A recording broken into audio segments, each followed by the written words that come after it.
Are you wondering my top 3 favorite lenses for wedding photography? Well, today we're going to talk about them. Let's go.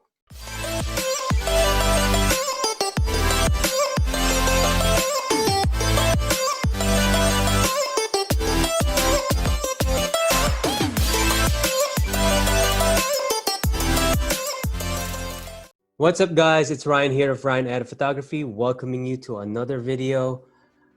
Hope you guys are all doing well, and today we're going to talk about my 3 favorite lenses for wedding photography. Before we start, I would ask you guys if you could please smash the like button, hit subscribe, leave a comment, share the video. It'll help the channel grow and help us with the YouTube algorithms, and I appreciate all your support. And here we go. So what are my 3 favorite lenses for wedding photography? I gotta start off by saying that I'm gonna cater this video for 2 different styles of wedding photography. So there's that cinematic, dramatic look, and the more popular light and airy kind of style, all right? But personally, this is my opinion. This is for what works in my style of photography. So I'm gonna start off with this one and then go on to the other style, to the light and airy style. My best lenses that I'm gonna talk to you about is these 3, because I believe these are the most essential ones that you can have if you're starting off and just getting into weddings. So with these 3 lenses, you'll be able to create really good work until you could keep adding more lenses, because there's specific lenses like the macro lens and ultra wide that not necessarily you have to have in the beginning, but as soon as you progress in your career or in your business, that you could eventually expand and grow your repertoire of lenses. So first off, one of my favorite lenses that I still use a lot to this day is the 24-70. Let's see, there you go. Canon 24-70. This is the version 2. I like the version 2 better because the version 1 is not as sharp. But the second version, 2.8, I use a 5D Mark IV, Canon 5D Mark IV for my main camera body right now as I'm filming this video. And as you know, Canon came out with the EOS R5, just announced the EOS R5, which might be my main camera body later on in 2020 or for the next season, 2021. So the 24-70, it offers a good amount of range for shooting all the main important segments of the wedding day, because as you know, there's, I guess, like 5 segments of the wedding day: bride prep, groom prep, ceremony, portraits, and then reception. So with the 24-70, you can shoot all those segments of the wedding day and have the necessary focal range, because 24 is good for getting a photojournalistic photo that includes the whole, like, scene, more of the scene, more of the environment. And a 2.8 is just a good enough aperture that it could help you in a dimly lit situation. It's not as fast as a 1.4 lens, but I believe it's a good enough range that for bride and groom prep, you'll have good landscape photos or like photojournalistic wider shots that could include different elements in the scene. And you can zoom into 70, almost like close to a portrait kind of lens, that you could cover tighter portraits, like medium length portraits. And also this could work with some details too. It could focus a bit close, but you might need, there's an attachment that you could add to it that it'll let you just kind of turns into a macro lens that you could focus a little bit closer to the subject. This is set at a certain distance, but you could still use it, like zoom in on 70 and get a tight image of a detail. But it's not an exact substitute for macro lens.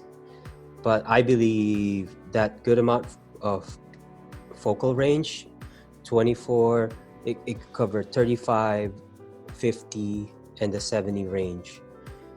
So you could pretty much roll with this, like if not anything else. If you're beginning, you're starting to build your wedding portfolio, you're helping your third shooting, second shooting, 24/70, you could pretty much get a full day's work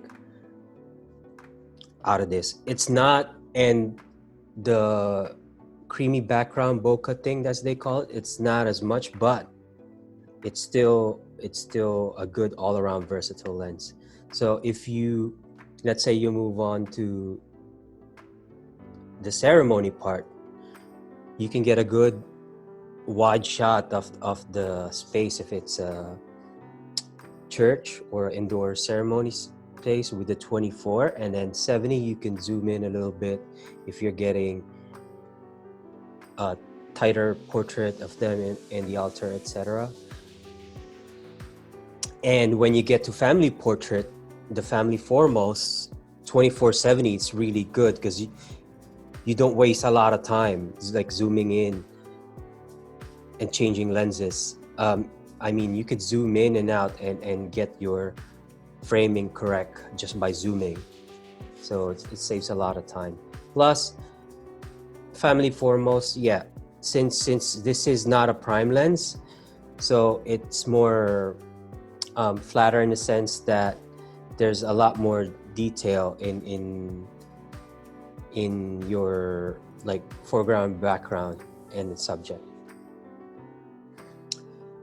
Also, when you get to the portrait side of the day, this will work well with bridal party photos, couple photos with a little bit of background, landscape, environment. The 24 is, again, it's not as wide, but it's a good starter like lens, and it could cover a majority of the day.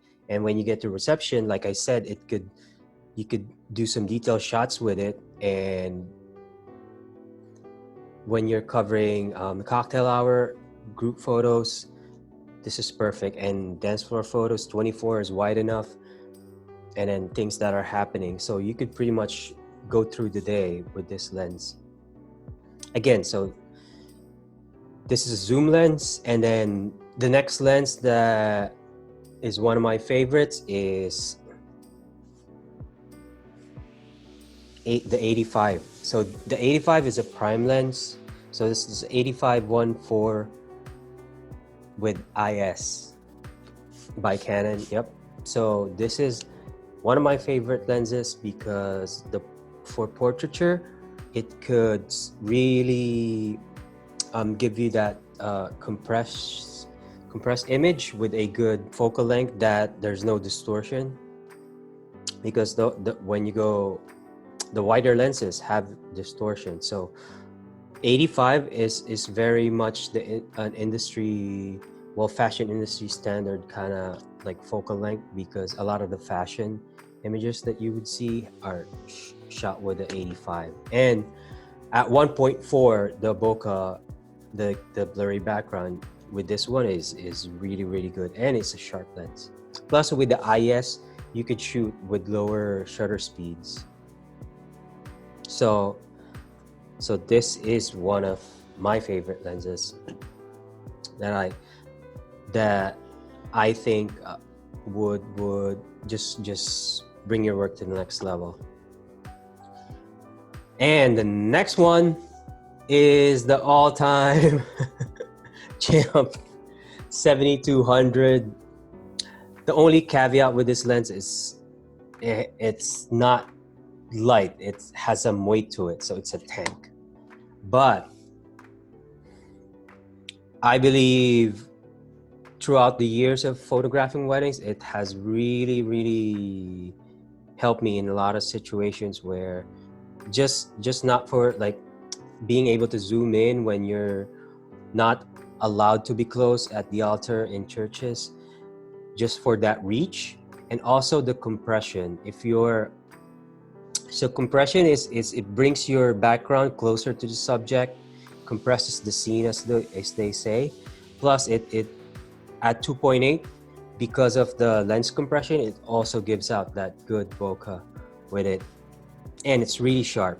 And it has IS, so you could kind of go a little bit lower in shutter speed. The general rule is twice your focal length, just to avoid camera shake. So with lens that has stabilization, you could go a little bit lower than that and be confident in your shot that you're not gonna introduce a lot of hand like camera shake. So just to note, this lens is heavy. It will definitely give your arms a good workout. And if you're strapping your camera to your body, your shoulders, you know, at the end of the day, man, it's gonna be, yeah, gotta get a good workout. So this is the set for a kind of like a cinematic, dramatic style of images.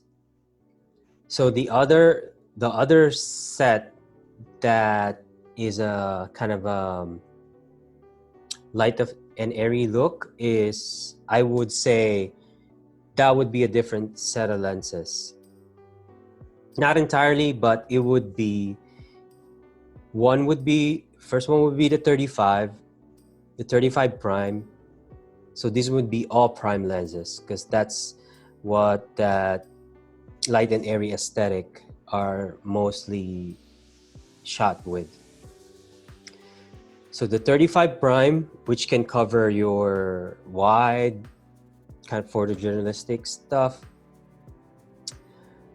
and the 85, I think, would be a great that middle range for portraits.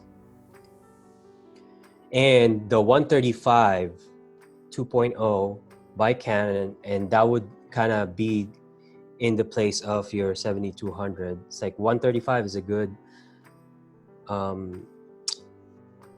like zoom, like not zoom, what's the word that I'm trying to think of? Telephoto. My God, it's been quite a day, so I forgot that, but it came back to me at the right time. All right, so telephoto range 135 2.0 is that third one that I believe that would be that really cover you in all ranges, so 35, 85, and 135. If that's your look, yeah, that would be a good, like, best lenses that I would recommend. Again, this is just for my style of photography, my 3 best wedding lenses. And I think later on, as you progress, you can definitely add on like a ultra wide, which is wider than a 24, or a macro lens, just to get that really tight shots of details. The 85 you could use is for details as well as that 1.4 and the telephoto 85 range. You can use it for details too. It's a really good one. Later on, you could also add a 50 if you want. It's just up to you how you wanna progress or kind of evolve in your style of shooting. I mean, I know some shooters that ditch the 7200 because they're using the 135 all the time, or it's really up to you. Most of the day, a lot of photographers use around like 3 to 5 lenses. Some even maybe just use two, like a 35-85. It's just if you come to terms with the kind of aesthetic that you want to have in your photography style, yeah. But I think you would also need at least, if you do a 35-85, at least a 7200 for situations that you can't get really close to the altar or things of that nature, just to have you prepared for any situation, because different weddings are at different venues, different scenarios, sometimes, different lighting. So prime lenses, it's good, but there's limitations to it too. Sometimes you have to swap lenses, or you have to zoom with your feet if you're not getting the correct framing. But they are sharper, lighter, and they have their certain look. And zoom lenses, yeah, they have their certain look too, and it's they're versatile because you cover a lot more focal range. So I hope you guys learned something from this video. If you could please smash the like button, hit subscribe, share the video, leave a comment on what you think, or if you have your own best 3 wedding lenses, portrait lenses, let me know, guys. This is Ryan of Ryan Edit Photography. Thank you for watching. I'll see you guys soon. Take care, stay safe, and ciao.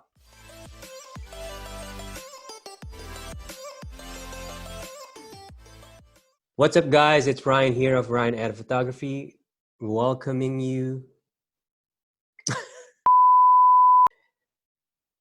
I gotta start off